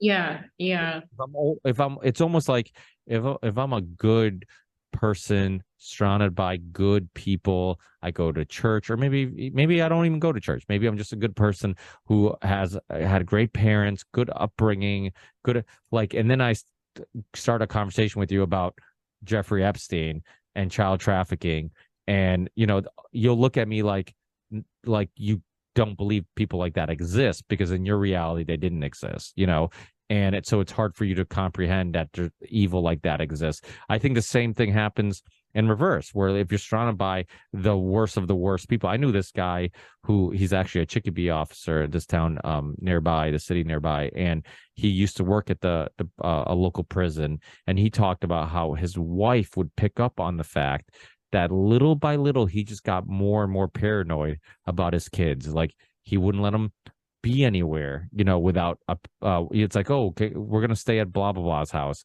and it's like he started little by little not being okay with it, even though they've been there a bunch of times. He knows the family, good people, whatever, but he started getting paranoid. And then he's like, and little by little, he was just getting paranoid about everything. And it got to the point where it was causing friction in the family. And he's like, he could tell that he's like, I was constantly around the worst of the worst people. He's like liars, cheaters, rapists, whatever. He's like, and then because I was in that world for so long, because most people spend more time at work than they do at home, which is a huge issue, that becomes their reality. And then he forgot that the majority of people aren't like that. And it just got to a point where he actually became a police officer to get out. He actually thought being a police officer was a better alternative because at least he's helping people, he's doing other things, he's not constantly around just really bad, the worst of the worst people. And so yeah, I think that's a huge issue, just like this manipulation of our reality. I think about like it's so hard to put into words some of the things that I think sometimes. That was the other part of what I was trying to tell you earlier. I feel like in this lull that I'm in, I'm getting this massive surge of amazing ideas, and I'm losing most of them because it's too much. It's like the best way I could kind of describe it to myself was like I feel like too much information is being downloaded. It's being downloaded too fast for me to process it. So I'm like losing so many of these good ideas. But it's like this like who you're surrounded by is so important. And it's not just about like the biology and it's like the word bioresonance comes to mind. I don't even know what that means, but like the brain waves, I mean, it's a thing, right? I don't know what it is. Who does? The thought patterns, the thoughts themselves, which apparently can manifest into action.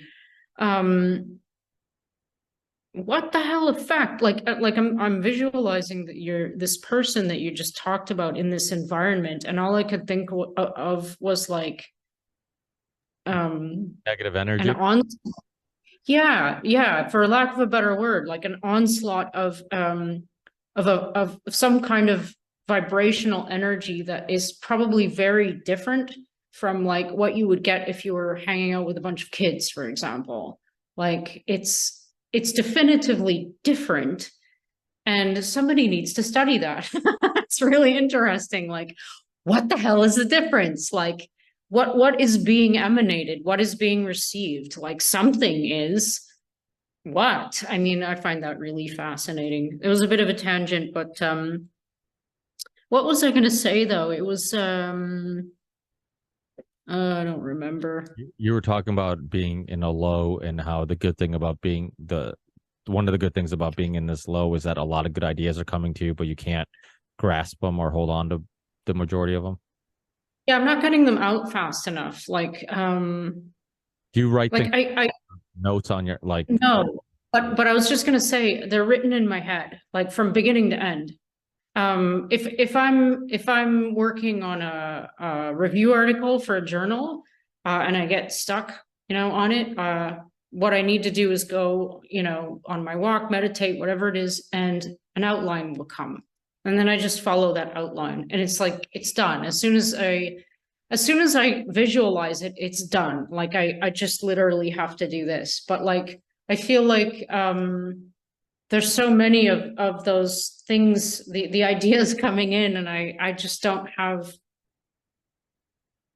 It's like I'll get these sparks of ideas in the beginning of an outline, but not the full one. So it's like I can't translate it to to an, I don't know what it is. It's like information overload. How else can I describe it? It's like there's too much to process. And I don't know if that's the information that I've consumed over the last 3 years, or if it's like the new stuff that I kind of stopped consuming because I was just like, I can't. I need to take a break from this shit. And now I feel like, okay, there's all this stuff that I missed that I need to catch up on. I don't know, it's probably both. But yeah, there's a paper that came out recently, like probably today, that was in preprint for years that I actually substacked that I forgot about. That says that SARS-2 uses or can infect CD4 positive T cells via the CD4 receptor. And I'm like, oh shit. This is something I really wish someone hadn't found, because it kind of confirms a lot of very bad things. But these are the kinds of things. It's like it's like this is happening, and that paper's coming out, and this just happened, and Bridgen just put this letter to Sunak, and it's like it's like there's so much happening. I don't know if you know what I mean, but it's like Oh yeah, I struggle to keep up with what's going on a daily basis, and it just gets harder and harder because there's just so much going on, and it's like, how do I? Like right now, it's like it's overload. I feel like I always had a really kind of good like steady handle on like what was coming in, and I won't take off too much of this pizza pie that I can't chew, but like now it's like there's this like buffet pizza and cake and what am I talking about? Eventually diabetes is what you're talking about, because that sounds like diabetes. Oh man, I'm so addicted to popcorn lately. I cannot go a day without eating popcorn, and I pop it myself. So good. I've never been into popcorn. What's the nutritional facts in popcorn? Is it Oh, it's full of stuff. Like good. I just looked it up yesterday, but I don't remember. I just wanted to confirm that it was good for me. I don't know. It has some like fats and nutrients that you don't find in just about everything. It's the husk is very healthy. It has some things that you that are good. I think they even have antioxidants. I don't know. I have to double check. But it is good for you. I cook it in olive oil, so it has that added benefit.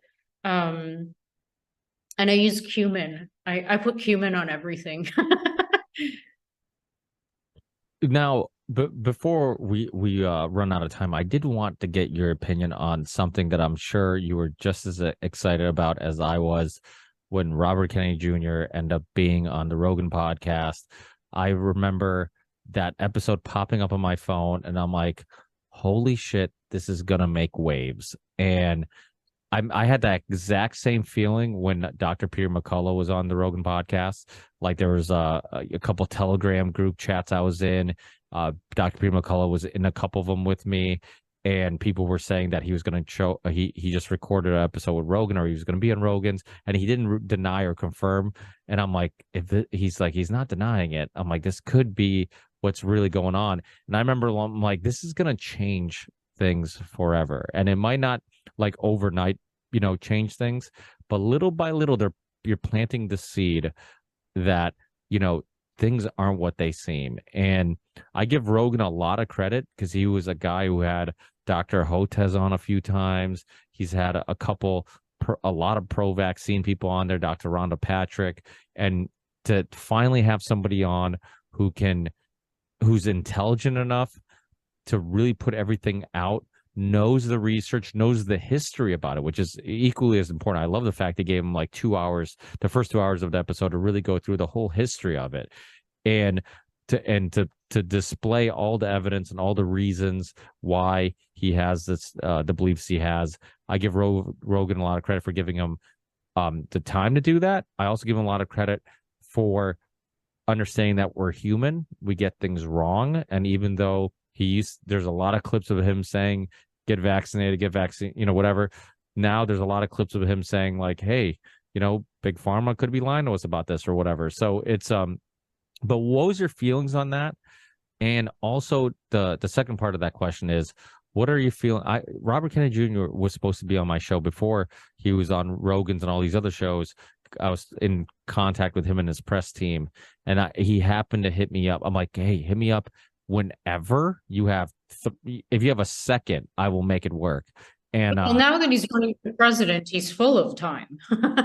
exactly. Well, this was when he first started running. I've been trying to get him on for a while, but they actually got back to me when he first announced that he was running. And then I'm like, listen, just I don't care how short notice it is. I'm like, I'll make it work.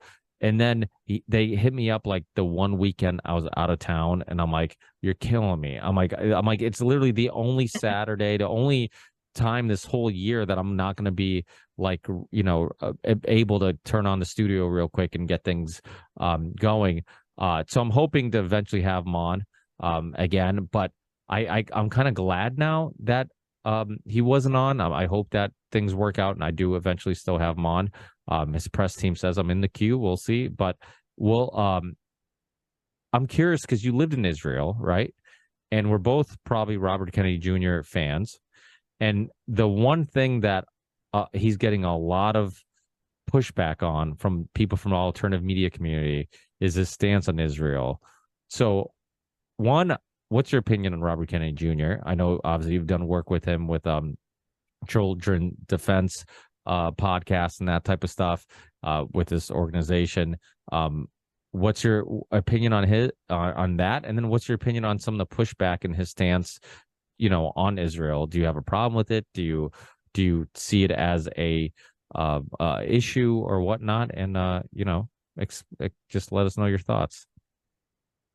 I like him as a human, and I really like what you said about just acknowledging that we make mistakes sometimes.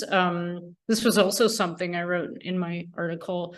I was surfing today and I had another wild thought. They just come to me. I don't know. And this thought was, not everyone who was indoctrinated into the school of the WEF believes all the shit that they were taught.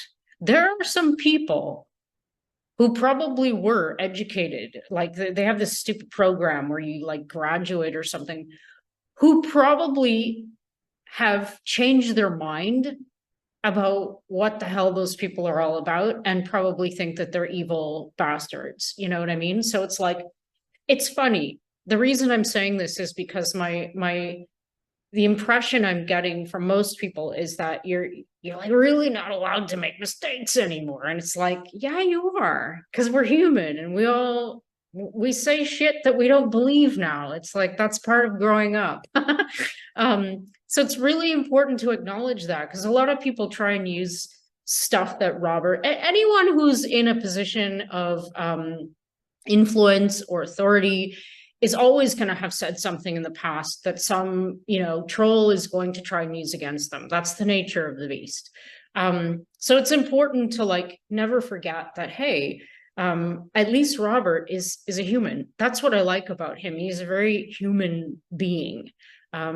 He walks the walk, and he's able to tell Joe, like, talk for 2 hours about the history of all this stuff that he's doing, because he was there as a litigator.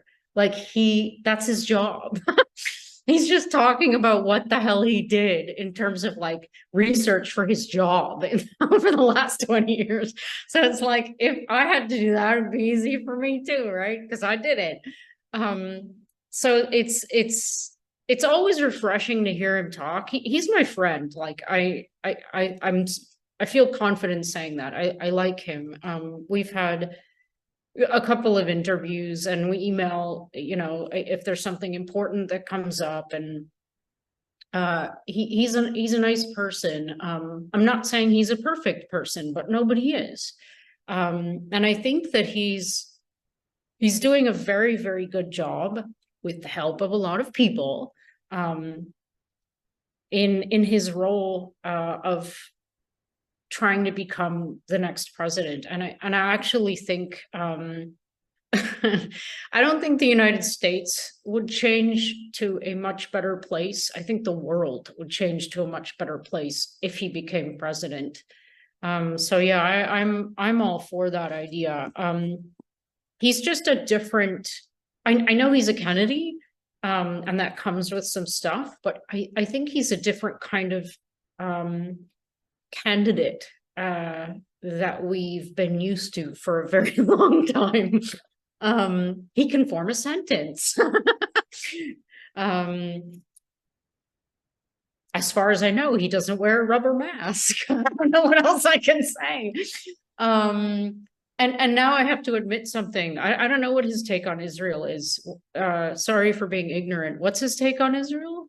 He's very pro-Israel, and Okay.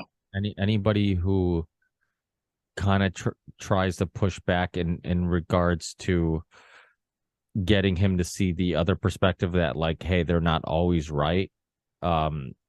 He's Who, Israelis? Well, that's for freaking sure. so Max Blumenthal. He's actually Jewish, but he's one of the most knowledgeable people in regards to what's going on in Palestine and Gaza and that, Israel and that whole part of the world and the history of it all. And he's friends with Jimmy Dore. He goes on Jimmy Dore's show quite often. And what's his face? I'm having like a brain fart, but Robert Kennedy Jr. was just on Jimmy Dore's show recently. It was either, what day is today? Tuesday. So it was like late last week, early I this. didn't watch it. I was aware, but I haven't watched it yet. Yeah, it was late last week, and Jimmy Dore pushed back a little bit on the Israel topic, and then Max came on either right after, like on next episode or whatever, and they went through each statement he made and like was kind of debunking what Robert Kennedy Jr. said and some of that stuff. And the thing with Robert Kennedy Jr. is like, I have people in the alternative media community who are like, oh, look at his stance on Israel. And to me, that's not a deal breaker. Like, it doesn't mean he's a shill. It doesn't mean, I've had people contact me and listeners, other people in the alternative media community, and they're like, he is a shill. Look at his stance on Israel. I'm like, okay, so you disagree with him on a topic. It doesn't mean he's a shill. It doesn't mean that he's a CIA plant. It doesn't mean that he's a part of the establishment. He just asked for secret security. And when you run for president, you can ask for secret security. They're supposed to give you protection if you want it. And they're supposed to get back to you within, I don't know, like 60 days or something like that. They wouldn't get back to him. And then 180 days later, they said no. And they're like, which was really fishy. Yeah. So now he has to pay out of his own pocket for private security, which only makes it harder for him to run as president.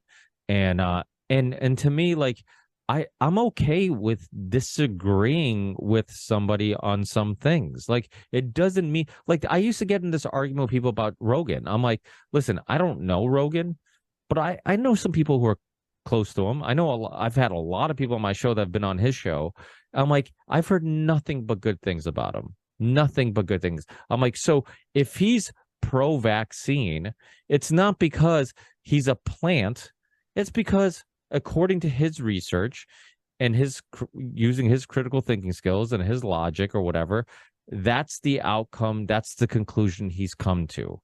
It doesn't mean he's an evil person. It just means I disagree with him on stuff. When COVID was first going down, he had that doctor that was scaring the shit out of everybody, and I can't remember his name, but he was very suspicious character who came on and was just talking about how scary things are going to get and blah blah blah. And he did this on one of the biggest podcasts in the world, on Rogan's. So a lot of people were like losing their mind because of what this doctor said on Rogan's show. And I would get in debates with relatives and friends about how serious this really was.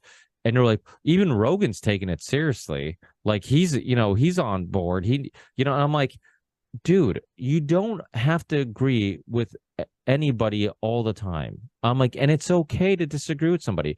I'm like, I don't look at anybody as like the all-knowing and anything. Like people get things wrong. I get things wrong. Okay. I can like somebody. I can agree with somebody the majority of the time, and I can still like them if I disagree with them on some issues. Like I can still say, hey, you know what? I disagree with him on this issue or that issue, but he's a good person. I like him. And I think he's sincere. Exactly. And his That used to be like normal discourse, right? Like, that's what makes a great argument is like one of the best things you can have. Like one of my best friends, and I don't see him much anymore, but it's like the reason we loved each other so much was because we didn't agree on anything. Nothing, not one thing. We were always in each other's faces, but we loved each other. It's like we did capoeira together and we hung out together and blah blah blah. So it's like that was the beauty of it. It's like, how boring is it if you're like, oh, I agree, I'm in the agreement corner, yes, I agree too, and you know what I mean? Yeah. and it doesn't, that's the thing about people who kind of see that who talk about the issues that we've talked about, to social engineering, the agent provocateurs that are implanted in these certain movements and all this stuff. Like, all this stuff, right? So, and then you're always super skeptical of everything. So the second you have somebody who maybe you agree with 90% of what he says, but then you find that one reason to think like, oh, I'm skeptical of this guy because of this one. It's like, no, some people can just disagree on stuff. It doesn't make them a bad person. I have plenty of friends that I think just have the wrong information or have gone down the wrong rabbit holes and have come to the wrong conclusion, but it's not because they're trying to trick anybody or they're awful, evil people who know that they're pushing false information. They've truly come to that conclusion honestly, and just based on the information that they've read and looked at and whatever. Like, and the thing with Robert Kennedy Jr., I'm like, it boggles my mind that people still argue that Rogan is, he's whatever, he's being controlled or manipulated, or that Robert Kennedy Jr. is going to be some war hawk, type guy once he gets in office because he's so pro-Israel, like all this stuff. I'm just like, dude, you're talking about. Well, how would that be different from all these other douchebags? Oops, I shouldn't say that, but like, come on. Right. The warmongering that's been going on, consecutively. It's, like, if people are actually concerned about that, then maybe they should vote for Robert Kennedy, because I don't think that guy's a warmonger. It's as ridiculous as when people say, like, you would hear these doctors who have alternative perspectives on health and medicine, and they would have their own supplements, and then the mainstream would be like, he's just trying to sell his vitamins. I'm like, you mean kind of like your show's trying to sell all of us prescription drugs? I'm like, if I had the resources to start my own business and put out vitamins that I think could help people, why would I not do that if I truly believed that vitamins help? Like, that's not trying to screw people or trying to be, use trickery or just try, people. So, because like Mickey Willis, I think he's connected to a company now. Dr. Peter McCullough is connected to a company now. It's some wellness company or whatever it may be. Like, good for them. Like, why not? Like, you have a message, okay? And if you can survive, doing whatever you're doing and maybe putting out or pushing a product or service that you enjoy and you believe in, why not? I didn't have sponsors for a long time on this show. The only sponsors I have on here are people that I know, I like, have been past guests on this show. Rob Wolf, I've been a long time fan of Rob Wolf. He is like one of the first people that I've really fell in love with in the health and nutrition world. He made the most sense. He was the first guy writing books on the paleo diet, one of the first CrossFit gyms in the US. And then he had a product called Element. When I had him on, they weren't a sponsor. And then afterwards, he's like, hey, you use the product, you like the product. Hey, you want to make it a sponsor? I'm like, you know what? I already talk about the product and I already tell people about the product. I might as well get the product, get some samples and get some stuff for free because I'm doing it anyway. So I'm like, so I didn't change anything and I like the product. It's electrolytes are necessary. It's high in sodium for athletes. So you don't cramp up. And I like it because I've been telling people forever that fats and cholesterol, cholesterol is a hormone. Salt is a necessary mineral. And if you call them those things, it'd be much harder to demonize them and tell you to stay away from them when they're actually essential things you need. So to me, like, to go back to Robert Kennedy Jr. thing, it's like, okay, you disagree with him on one thing. He's super honest. I mean, he talks about his drug addiction. He talks about he's very he surprised me in one interview, actually. Like, I know all this stuff, but it's like the way that he's kind of a remarkable human being in that regard. He well, in many regards, but he's just he tells it like he's talking to you like you're a friend. But even I don't know how to describe it. It's like I'm not that free with like the secrets of my past. It's not like I have any, but I mean, it's kind of remarkable how just open he is. Because there's nothing to be ashamed of. Clearly he's been through a process, like a process of self-healing where he's come to realize that, like, if you're kind of ashamed of something when you were younger, or if you like I don't know, if you go through something, it takes you a while to realize that, hey, I don't have to be ashamed to talk about this. And that's part of the healing. So, and then you start talking about it and then you come out the other side and blah, blah, blah. So it's amazing because, and it's also kind of like something you don't see at all from all these other circus freaks. It's like, how many like skeletons are hiding in the closets of all of these people. And it's almost like, there's a script. It's like, you cannot reveal all this stuff that's going on behind the scenes because people will think that you're not a family man, or people will think that you're this or that. And it's like, you know what? People really like relatable people. They really like the truth. I've been saying this about this whole COVID crap for like a couple of years now too. It's like, the politicians and the policymakers and the legacy media people who figure this out, like, the people actually will like you a lot more if you just tell the freaking truth. It's like, those are the people that are going to become real popular real fast. So it's like, that's another thing that Robert has really going for him, because he's doing that, and he's just doing it by nature. So it's not hard for me to imagine him winning. I mean, I really hope he does, but that's what people want at this point, especially after all this deception of the past few years. It's like, stop freaking lying to everyone. We know you're lying, or at least, a large proportion of the people do. And that makes us feel like you think that we're stupid, and we're not stupid. So it's like, yeah, it's so much more productive just to be honest, isn't it? Yeah, and it's funny because Sam Tripoli, who does the Union of the Unwanted with us, he I believe it's from his intro song where he said, it was a clip from one of his shows where he says the revolution will be podcasted, and Robert Kennedy Jr. is kind of proving that might be possible, because what he's doing is he's like, okay, mainstream media didn't want to talk to me. Let me go on every podcast that is willing to have me on, and I'm going to do tons of interviews, and I'm okay with being asked whatever question you want to ask me, and I'll talk about everything and anything. And and I think he's picking up tons of fans because of it. And I think he can thanks to podcasts, I think he can bypass the mainstream media. And I think that's why many of us got obsessed and fell in love with podcasting, is because, like you said, it seems like the closest thing to a sincere conversation, the closest thing to just a couple people talking and, getting to know one another, and you're just, it's organic, and just Yeah, about, not scripted.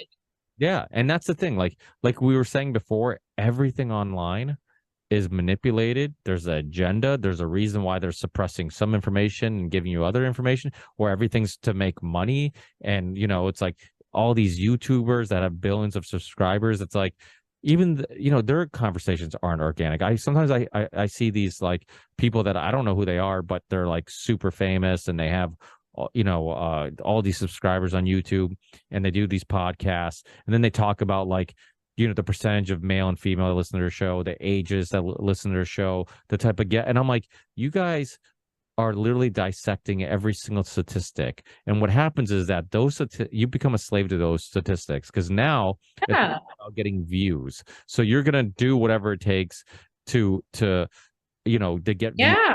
Rogan's show became the most That becomes boring to people because that's not what they want. That's not what we want. Yeah. We wanted.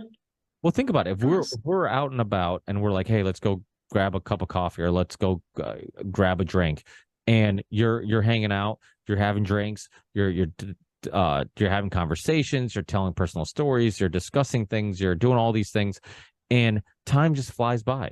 And at the end of the night, you look back and you're like, wow, that was a amazing night of just not doing much more than just socializing and enjoying company. And it's like, the beautiful thing about podcasting is that you can kind of archive that. You can try to recreate those type of conversations and share them with the world. And some of the shows that people love the most, just with personal experience, is like not episodes that I have some expert on that's only talking about what they're expert about, and going through all these statistics and information and all that stuff. And I'm sure people enjoy that.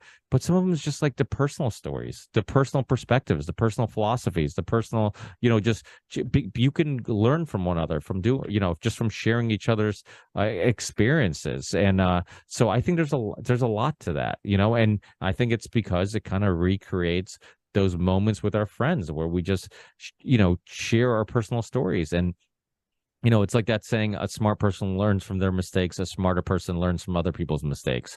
And I think what it means is that I don't have to experience it to learn from it. You sharing your personal stories, your personal experience, I can take something from it. I can learn from it, from your experiences, just by listening and you sharing it. So, that's why I think conversation is so important. And also, I think it's appeasing a lot of the loneliness that's been generated over the last couple of years. I mean, I get a lot of emails from people saying, like, variations of, you took the words out of my mouth. I don't know how to say, like, this is what I've been thinking, but you put it into words, and thanks. And like, people are really grateful for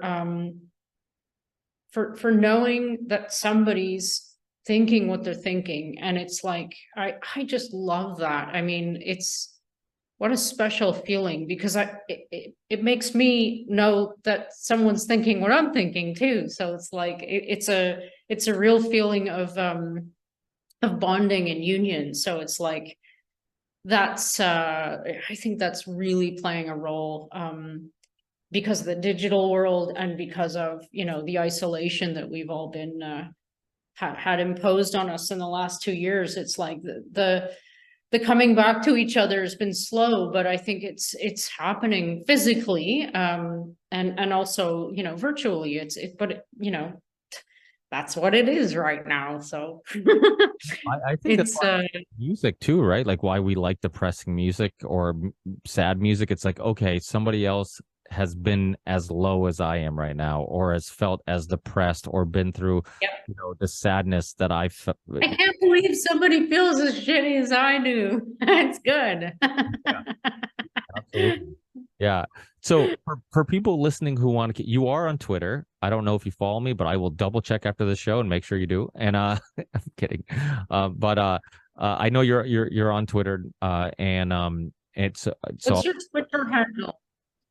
it's RV Theory 6 because when I started on Twitter, I didn't start the podcast yet. I was just doing my music project called Theory 6. So it's RV Theory 6. Uh, at RV Theory 6. And but I'll definitely put that in the show description, your Twitter account. I'll put also your Substack because you're very active and people love your Substack because I think for similar reasons like we are discussing, your honesty, it's organic. And it just seems like you're just sharing what you're thinking and what you're experiencing while you're experiencing it. So it's really fun. And so Thanks. I'll instead of me plugging everything, what else are you up to? Like, do you have any Substack topics that you're looking to write about? Do you have any upcoming interviews? Do you have any past interviews? Anything that you think people should check out? And also, what's the best way of keeping up with you? The Substack's probably the best. I do post everything on Twitter. I don't like Twitter though. But I guess the reach is okay. Although nothing I post reaches anyone. There's like a weird shadow ban on me. Yeah, I don't know. I'll refer to my website, I guess, to the section on interviews. I need to update it, but like for anyone who doesn't know who I am, I've done somehow hundreds of interviews. So if you want to kind of get a grasp of what I've been doing, it's there. I've been doing a lot more traveling, conferences, presentations. I even went to an EU Parliament thing. That's yeah, I don't even know if I'm up to date on that, but I have those presentations on my Substack somewhere. So yeah, it's the best ways. Oh, my website is Jessica's Universe if you want to head there. It's more about like there's updates. I had a CHD show. I have a few really good interviews there. Yeah, I'm trying to think of what's coming up. A couple of documentaries, so stay tuned for that. I don't know. That's about it. If you're ever traveling in the East Coast of the States, let me know. If you're ever in the Well, actually, there's a chance I might be venturing to the States in the fall, probably around the West Coast. But if I manage to get on a plane and go all the way over there, I'll have to conjure up some guts to do that after all the weird ass bans on uninjected people. I'm still traumatized by that. Are you still But in yeah, if I do that, Are you still in Israel? I'm in an undisclosed location. I And was in Portugal though, by the way. That was an amazing experience. I love it there. well, it's as a surfer, I'm sure you enjoy the beaches. I didn't surf. It was too big, man, and too cold, and I wasn't there long enough. It was like 3 meters. Like it was really big when I was there. Gorgeous, perfect swell. Got some good videos of some guys who are used to the break. Lots of rocks that I'd have to check out before I ever paddled out. It was in Ericeira. What a beautiful place, though, man. The seafood was like, geez. Yeah, we're from so I was born in Chaves, which is northern Portugal, and it's a little bit more meat heavy diet up there, but every Portuguese person likes fish, and it just my parents like they eat meat once or twice in a row, and then my dad's like, now I want fish. So it's he Yeah. eats it more than up north. We don't eat it as much as probably southern Portugal, but we eat it more than the average American would eat fish. And it's just the people there. I mean, I was similar to like how you felt with your country. I was very disappointed with my country. I'm a Portuguese citizen. Every summer when people were going on vacations, my one destination during my summer, I spend 2, 3 months in Portugal every summer.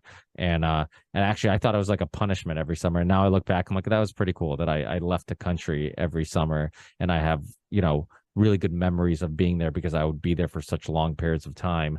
And but I was really disappointed with just how much they bought into all the bullshit. And I think Yeah.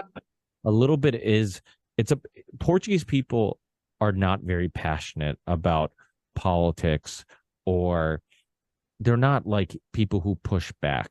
They're very kind people who they're very kind until you talk about what they're really passionate about, and that's soccer. If you're if you get them about like you can get Portuguese people worked up talking about soccer. You talk about politics, they'll probably meet you halfway and agree with you. Like they're not like very, it's just not in their nature. Which is why so many different types. I had a listener of this show. He was Muslim. This was years ago. And he was, I mean, real loyal listener, like from the beginning. And he hit me up and he's like, I live in Portugal. No, no, no. I'm like, oh, you're Portuguese. And he's like, no, I'm actually Muslim. I went from here to there. No, no, no. And he's like, in so many different countries, he has experiences of like people kind of making him feel like an outsider. And, especially European countries, like, you're Muslim, you're kind of an outsider. You don't, he never really felt like he fit.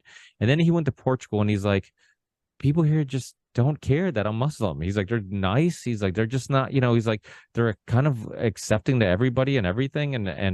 I'm like, yeah, that's a great quality. You look at like a lot of like geopolitical, wars and strategies, like usually Portugal is kind of neutral and stays out of it. Even in the world wars, they're pretty neutral. You don't hear a lot about, Portuguese drones going over any country and killing anybody.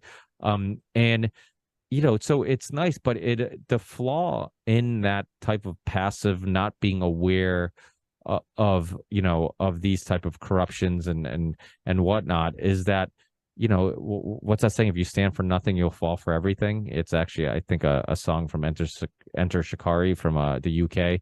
And but it's, yeah, I mean, that's kind of what I feel like. I feel like they stand for nothing, so they'll fall for anything. It's like they don't really, which is weird because my parents grew up in an era where we still had a dictator. Salazar was a dictator, and you're like, you kind of aren't that detached. Like, it wasn't that long ago that you guys had a dictator, and yet you're too kind to believe it can happen again. Like, what is going on here? Like, but I think Canadians are the same thing. I think some of the nicest people who've ever been on my show are Canadians. James Corbett, who was one of the first guests on my show, whoever it was that represented the corporation documentary, came on. I remember them being super nice. Adam Scorgie, who did the Culture High documentary. He's another Canadian filmmaker. Did the Union, which was the big marijuana film that Rogan was in, and then the Culture High, which was about the war on drugs. And just like the list goes on and on with like Canadians are just so nice. And I look at Canada and I think of Portugal. I'm like, I wonder if that's the problem. Like they're almost too nice, where they're just like, they'll just, like I said, like meet you halfway. They'll be like, you know what, I don't want to stir any feathers. I don't want to push. Yeah, that's the thing. Yeah, That's the thing. it's a pros and cons of a culture. It's, you always look for the good in people, but sometimes you have to like come to the conclusion that The dictators. it's wild. Next time we chat, maybe I'll bring my cat. Her name's Bluey, and it's Bluey. When she was born, she had blue eyes, and I don't know now, like they're not really blue, so the name doesn't make a whole lot of sense. But it's a cute name. It's a cute cat, so we're keeping it. And but I'll bring the cat. Charlie Robinson, which you know very well too. He always has his cat on camera, so I'll have to do that one of these days, and maybe that helps the algorithms, because I know YouTube loves cat videos. So maybe I need more cats in the screen. Guaranteed, man. The views will increase. Well, Here, look, uh, let's get some more views here. Here he is. you know what's funny? Bluey looks a lot like your cat. What's the name of your cat? Don't put me. Checkpoint. Jack. I like it. Must be from Israel. He's mad. I'll tell you, That's good. I get why people like dogs. Like my parents always had a dog. I get it. They're such loyal animals, but I will say cats are so entertaining. Like we will sometimes sit and just watch our cat for like forever. I'm like, this cat is just always up to something. Like it just always playing with something, always looking to get in trouble. Like it's adorable. It's like it's hilarious. And Yeah, mine's just obsessed with being with me. So oh, he's kind of like he's a dog, kind of like cat.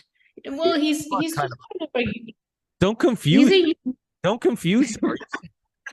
put on a tutu. He's gonna be looking in the mirror. Am I a dog? Am I a cat? Is there a hormone replacement for cats? I've lived 13 years thinking I was a cat. All right, I'm gonna call it a night because it's midnight and my cat's getting mad at me now for reals. Well, thanks. It Get was the hell. always a pleasure. We'll definitely have to do this much sooner than the last one. I And know. I'll send you links to the show once it's up and live. If you talk to your friend Robert Kennedy Jr., let him put in a good word. Let him know that he should come. I will, of course. I always do that. And when I say I do it, I actually do it. I'm one of those people. Send me a link, like right away and I'll put it on my Twitter. I have like 85,000 people who are meant to be following me. So it's 85,000 more people. Well, and yeah, and I would very much appreciate it. That'd be awesome. But I do hear constantly people with huge reaches like yourself say they're like, I'm not getting the feedback and the retweets and the comments that you think you would get. Like 500 people see my shit when I post. It's crazy. That doesn't It's crazy. make sense. People are on Yeah, I have a shadow ban. Like it says, I posted it the other day. It's like some bullshit. I don't know. It's like Twitter is turning into the everything app and everyone's like deifying like Elon Musk and think everything is like great and free speech and shit. And it's like, oh my God, no. Anyway, we can't start that conversation now. Well, Next time. Next time, that's like a little preview for the next episode. Tune into the everything app update. But okay, great. Yeah, well, then we got something that we can start the next conversation with, and tell Checkpoint we said good night. Get some sleep. Thank you so much for staying up late with us. We really, really appreciate it. I'm sure the listeners will enjoy this conversation as much as I did, and I'll send you the links once it's up and live. Okay. Thanks, Lots of love. Bye. Take care.